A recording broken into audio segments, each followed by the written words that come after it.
국민연금이 지나치게 경영권에 간섭한다. 이 말이 맞아요, 안 맞아요? 또 밑에 야 지금 3개월 수익률 왜 이래? 6개월 수익률 왜 이래? 1년 수익률 왜 이래? 이러면서 세상 쓸데없는 소리 하고 있네요. 필리피셔 형님이 뭐라 그랬어? 필리피셔 형님이 이마트에서 뒤집을 걸라라. 어디 갔어 우리 직원들? 아니 아까 뭐 알렉스랑 뭔 얘기한 거야? 그 국민연금 운용 시스템에 따라서 어차피 시장에 수급적인 이슈를 필연적으로 만드니까 국민연금의 수급 때문에? 그렇죠. 세상 쓸데없는 소리 하고 있네요.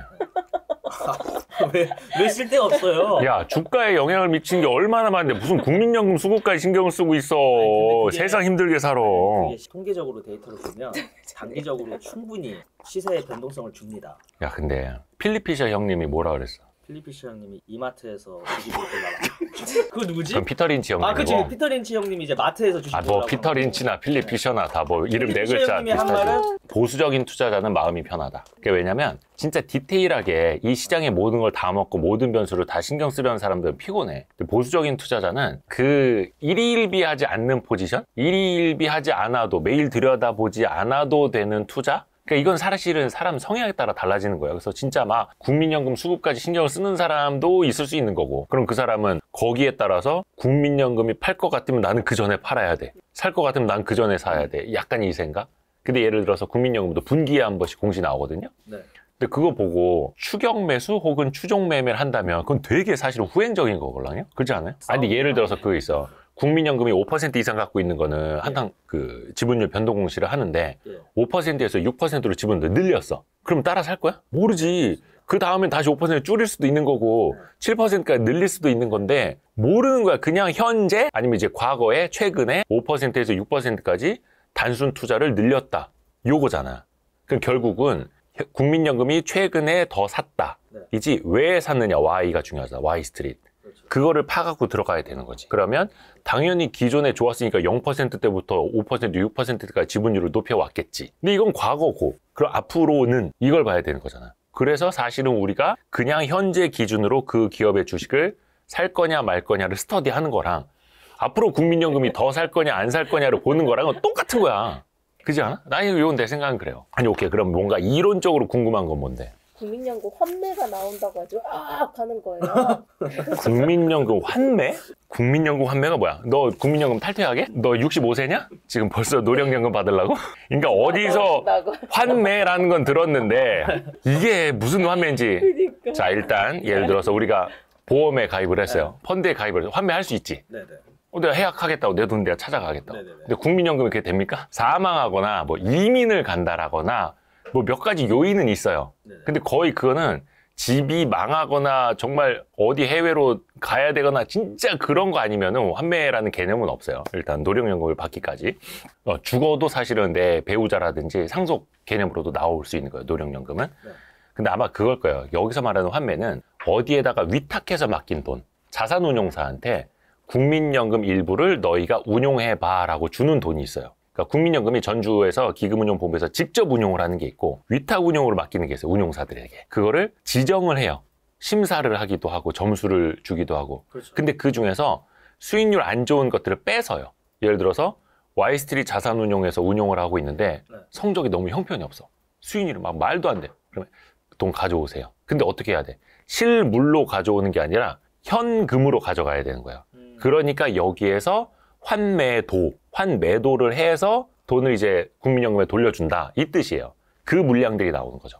그러니까 예를 들어서 그 운용사가 펀드를 이제 청산하게 됐다. 그래서 그 운용사가 많이 갖고 있던 종목들을 팔아야 하니 언제까지 돌려주세요 하니까 그때까지 팔아야 하니 어쩔 수 없이 시장에 매물이 나온다. 이거죠. 이해가요? 이해갑니다. 그리고 본인도 벌써 알고 있잖아. 단순 수급 이슈로 빠졌다가 돌아간다. 네. 근데 예를 들어서 Y스트릿이라는 자산운용사에서 국민연금을 위탁 운용을 한 500억을 하고 있었어. 근데 여기서 50개 종목이 있었어. 어떤 거는 뭐 20억 투자할 수도 있고 어떤 거는 5억 투자할 수도 있고 천차만별이겠죠? 근데 이 500억을 국민연금에 돌려줘야 되니 뭐 한 달에 걸쳐서 이렇게 팔고 있어요. 근데 예를 들어서 여기에서 어떤 기업을 뭐 예를 들어 삼성전자를 갖고 있는 걸 다 팔아야 돼. 근데 삼성전자를 갖고 있는 게 이 운용사 하나예요? 다른 운용사도 많고 자체 계정 아니면 자체 뭐 고객 자금 아니면은 뭐 사학연금 누구는 공무원연금, 군인연금, 누구는 국민연금 이렇게 나뉘어져 있을 거란 말이에요. 그러니까 이 돈의 성격도 다르고 출처도 다르고 주인도 다르고 위탁한 사람도 달라요. 근데 그냥 어떤 운용사에서 국민연금 거 박탈당해가지고 이것 때문에 환매도 물량 나온다 하면 정말 일시적인 거죠. 그 일시적인 짧은 순간에 먹을 수 있는 기회가 생기는 거죠. 근데 그걸 빠졌다가 올라갈 때 제가 이 책에도 이야기를 했지만 네. 수급 같은 거 네. 그런 동태가 먼저 알려질 때 이걸 미리 알고 투자를 하는 여의도 펀드 매니저들이 꽤 많아. 아니면 증권사 프랍 트레이딩 해서 증권사에서 고유 자금, 왜 금융 투자라고 하는 그 계정 나오는 거 있죠. 수급 동향에서. 그렇게 하는 사람들이 많아요. 예를 들어서 그런 소문이나 어떤 운용사 이번에 실적 안 좋아서 국민연금의 정기평가에서 낙제점이다. 그래서 펀드 이거 빼앗긴다. 그러면은 근데 그 운용사에서 전략적으로 많이 샀던 종목들 또 안단 말이에요. 왜냐하면 브로커들이 그걸 알아. 왜? 이 브로커들이 소개해서 산 것도 있고 증권사 브로커들한테 자 우리 얼마치 뭐 살 건데 계속해서 이거 매수 주문 좀 해주세요라고 주문을 넣는 것들 있잖아. 네네. 안단 말이야. 한 달이 건너면 다 알아요. 근데 그 증권사에서 아니, 그 운용사에서 돈을 빼앗겼대. 그럼 어떤 종목들 매도 나올지를 또 미리 아는 거죠. 그러면 이 정보가 프랍 트레이딩이나 다른 헤지펀드들한테 귀에 들어가. 그럼 걔네들은 거기다 공매도로 더 칠 수도 있는 거고 기존에 갖고 있던 매수 포지션 좀 풀 수도 있는 거고. 투자하는 사람들은 그 펀드 매니저들인가 핸드폰 가지고 들고 갈 수 있어요? 아니야. 어디 들어가? 중요한 질문이야. 어디 들어가요? 아, 괜찮은 질문이야. 네, 내가 미안해, 웃어서 미안해. 투자를 하는 그 트레이딩 룸이나 네. 본인이 이제 자금을 운용할 때 컴퓨터 앞에 앉아서 이제 모니터 6개 띄워놓고 하는데 거기에 내 핸드폰을 들고 들어가도 되느냐? 왜냐면은 지인한테 연락할 좋은 수 질문 아니야? 있잖아요. 예를 들어서 네. 뭐 반도체 공정이나 네, 네. 2차 전지 장비도 그렇고 뭐 소재 부품 만드는 데도 그렇고 그 공정에는 이거 못 갖고 들어가요. 그래요. 그리고 직원들 출근할 때도 1층 로비에서부터 이거 테이핑을 합니다. 방산기업들도 당연하고. 그래서 거기 진짜 직원들은 맨날 회사 왔다 갔다 하는데 이거 붙이고 뭐 도장 찍어야 되고 그래서 아예 이거 안 떼는 직원들도 있어요. 나 그냥 사진 안 찍을 테니까 뗐다 붙였다 하지 말라고 귀찮다고. 막 그런 분들도 있는데 야 펀드 매니저들 컴퓨터 앞에서 주문하는데 핸드폰은 자유죠. 자유죠. 전주는 못 가지고 들어가. 아 그래? 전주? 국민연금에? 그 주식운용 본부 직원이? 자기 사무 공간에서? 근데 그게 빡셀 수밖에 없는 게 뭐냐면 국민연금이 그러니까 투자하고 있는 전체 기업 수가 아니라 5% 이상 갖고 있어서 지분 공시까지 나온 종목만 몇 개일 것 같아요. 전체는 1,000조 원이 넘고 그 중에서 5% 이상 지분을 갖고 있는 종목이 283개사예요. 대박. 되게 많죠. 근데 그것만 133조 원이에요. 이건 가장 최근 데이터로. 엄청 많죠. 그러다 보니까 사실 국민연금에서는 5% 안 되는 기업들도 많을 거 아니에요. 그러면은 거의 사실상 상장사 대부분하고 이해관계가 얽혀 있다라는 거예요. 그러니까 거기 주식운용 본부에 계시는 분들은 컴플라이언스 규정이라든지 뭐 행동 강령이라든지 훨씬 더 이제 타이트하게 관리를 받는 거죠. 그래서 국민연금에서는 오래 일을 못 한다. 또 이제 지방에 있지 않습니까? 전주. 일단 그 지리적인 거 하나. 공공기관들을 지역에 분산시켜서 국토 균형 개발을 좀 하겠다라고 하면서 한 10수년 전부터 공공기관들 이제 본사들이 다 하나둘씩 내려가 있죠. 그래서 국민연금은 전주에 있는 거고 애널리스트 분들이 국민연금에 부른다. 그럼 세미나하러 계속 이제 기차 타고 전주 왔다 갔다 하는 거예요. 근데 일단은 지리적으로도 그렇고 이런 컴플라이언스 규정 같은 거 되게 타이트하게 관리를 받아요. 그리고 연봉이 상대적으로 많지 않아요. 거의 민간 금융회사 차라리 외국계 가면 훨씬 더 많이 받는데 대한민국에서 최고 큰 손. 여기에서 내가 다니는데 오히려 민간 금융사보다 연봉이 짜. 그러면 거기 왜 다니겠습니까? 하나예요. 커리어. 커리어 때문에 다니는 거예요. 그래서 내가 국민연금에 2년 다녔다, 3년 다녔다. 그 커리어 가지고 다른 민간 금융사에 더 많은 연봉 받고 가려고. 그러니까 하나의 그냥 도약대로 쓰는 거예요. 그러다 보니까 계속해서 전문 인력들은 여기에서 우리의 국민연금, 국민들의 노후를 중장기간 책임지려는 생각보다는 어떻게 해서든 여기 빨리 탈출해야지. 어떻게 해서든 빨리 내 커리어만 높여야지. 이런 거죠. 국민연금이 위탁했던 자금을 빼앗긴다. 그래서 그것 때문에 환매도가 나온다. 그 얘기 했잖아요. 그게 뭐냐면 운용사들에 대한 평가를 주기적으로 하는데 그 평가 주기가 되게 짧아요. 우리나라 국민연금은. 몇 달? 예를 들어서 예전에 우리 방송에도 노르웨이 연금, 연기금 같은 거 위탁해서 운용했던 펀드 매니저 한번 나와서 우리 방송에도 얘기를 했는데 수익률이 좀 안 좋아졌어. 단기간 3개월, 6개월 막 안 좋을 수 있잖아. 그러면 우선은 왜 수익률이 안 좋아졌는지 파악을 한대요. 그 이유가 뭔지. 근데 이 사람이 이야기를 한 게 타당해. 논리적이야. 그러면 오히려 더 필요한 게 없니? 우리가 도와줄 건 없니? 혹시나 너의 철학을 우리가 맞다고 생각, 우리가 그러면 더 투자를 지원해 줄게 이렇게 나온다라는 거예요. 근데 대한민국 국민연금 뭐다? 일단 말 등수 세워. 벌써 그 밑에 야 지금 3개월 수익률 왜 이래? 6개월 수익률 왜 이래? 1년 수익률 왜 이래? 이러면서 자 1차 경고, 2차 경고 막 이러다가 이제 나중에는 회수, 자금 회수. 그러니까 사실 국민연금이라는 게 우리가 1, 2년 붓는 게 아니잖아요. 한 30년 이상을 부어야 돼요. 그래야지 우리가 이제 노후를 준비할 수 있는 정도의 자금이 되는데 그런 자금을 운용을 하는데 정작 자산운용사에 대한 평가는 단기적이다. 그러니까 앞뒤가 안 맞는 거예요. 근데 이것도 뭐냐면 언론에서도 되게 많이 쓰고 매년 국정감사에도 그렇고 올해 국민연금 수익률, 올해 주식 수익률 어떻다. 지난 분기 수익률 어땠다. 최근에도 나온 게 130조 원을 다시 넘어섰다. 이런 기사 자체가 노이즈를 만드는 거예요. 왜 국민연금의 평가를 3년, 5년, 10년이 아니라 3개월, 6개월, 1년, 2년으로 하냐고. 그러니까 거기서부터 평가를 짧게 하다 보니까 국민연금도 운용사들에 대한 평가를 짧게 하는 거예요. 그러니까 뭐 언제든 막 자산운용사, 야, 우리 드디어 국민연금 우리도 운용하는 자산운용사가 됐다. 막 하다가 불과 몇 년 안 돼서 그 자금을 홀랑 뺏기고.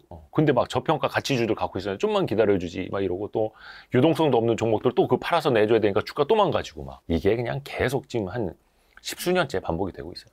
개선 방안이 있는 건가요? 개선 방안? 그러니까 뭐 국민연금 거의 자문위원회.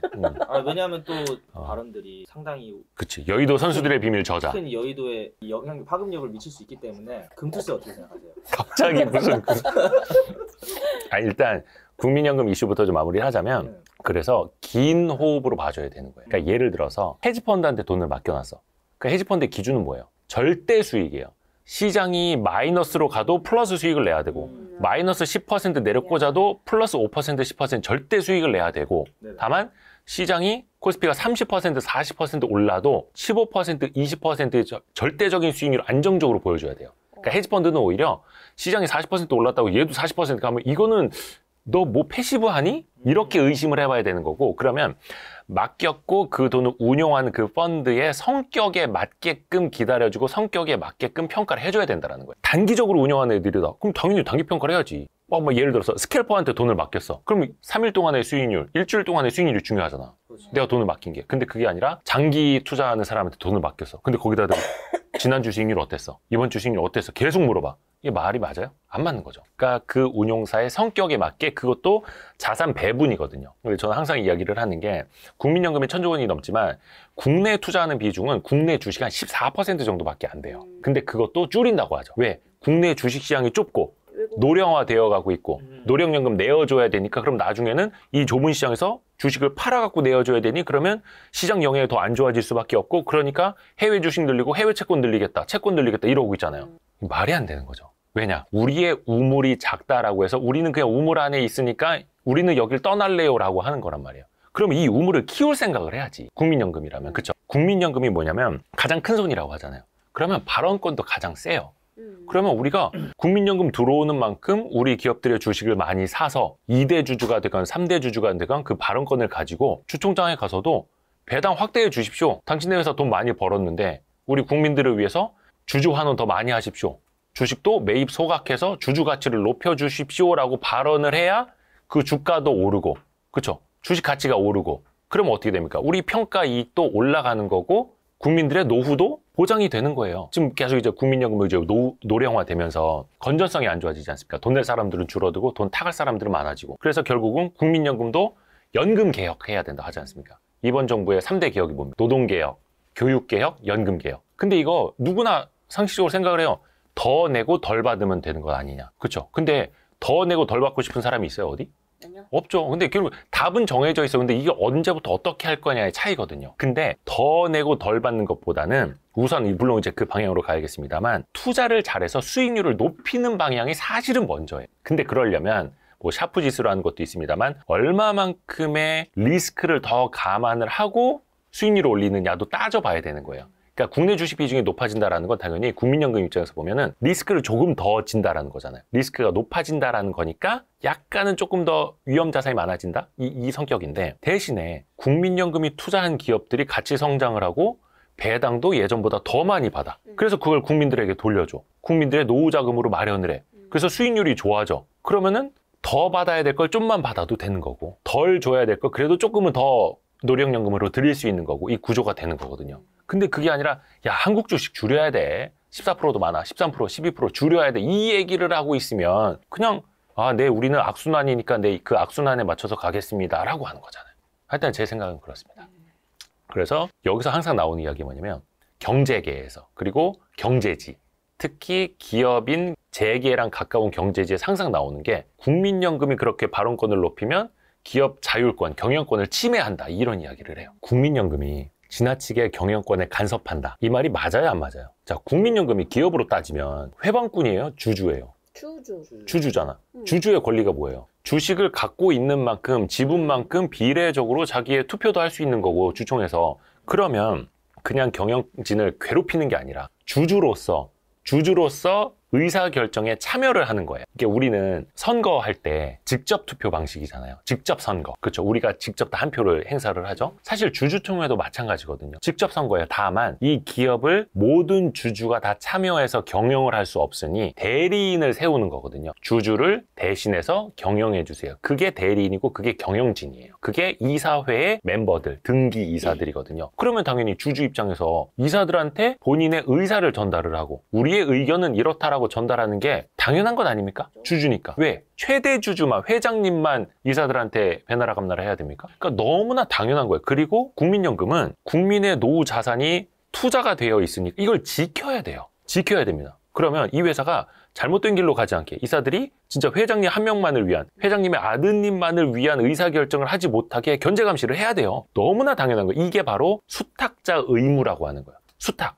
돈을 받았다. 돈을 관리하는 사람으로서의 의무가 있는 거예요. 그러니까 당연히 기업에게다도 국민연금으로서의 주주로서 그리고 국민들의 노후 자금을 관리하는 사람으로서 제 목소리를 내야 되는 거죠. 이거 너무나 당연한 건데 일각에서는 이거 갖다가 국민연금이 배나라 감나라 하면 되겠느냐. 기업의 자율권을 국민연금이 정권의 뭐 명령을 받아서 간섭하는 것 아니냐. 막 이렇게 또 이야기를 하거든요. 근데 그거는 잘못된 프레임입니다. 좀 이해가 가? 아까 뭐 물어봤던 게? 이해가 갑니다. 아 진짜? 또 도움이 되셨다면 알고 좋댔다.